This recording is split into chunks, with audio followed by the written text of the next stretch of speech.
حضرت ملکل موت اسرائیل علیہ السلام نا حضرت ابراہیم علیہ السلام کی روح قبض کرنے کے لیے حاضر ہوئے تو کہا جناب چلیے آپ کی روح لینے آیا ہوں.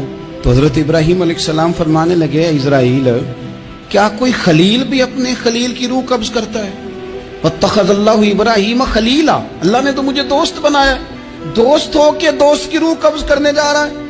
حضرت اسرائیل نے ارادہ چھوڑا اور حضرت ابراہیم کا وہ جملہ لے کے رب کی بارگاہ میں حاضر ہوئے.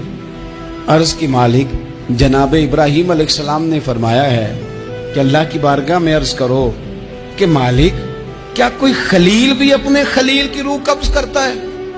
تو رب کریم نے فرمایا اب میرا بھی پیغام جا کے جناب ابراہیم کو دے دو، ان سے جا کے کہو رب فرماتا ہے کیا کوئی خلیل بھی اپنے خلیل کی ملاقات کو ناپسند کرتا ہے؟ آپ کو تو ملنے کو بلا رہے ہیں، موت تو ایک پل ہے، یہاں سے گزریں گے تو جا کے محبوب سے ملیں گے. تو کیا کوئی خلیل بھی ناپسند کرتا ہے کہ وہ اپنے خلیل سے ملاقات نہ کرے؟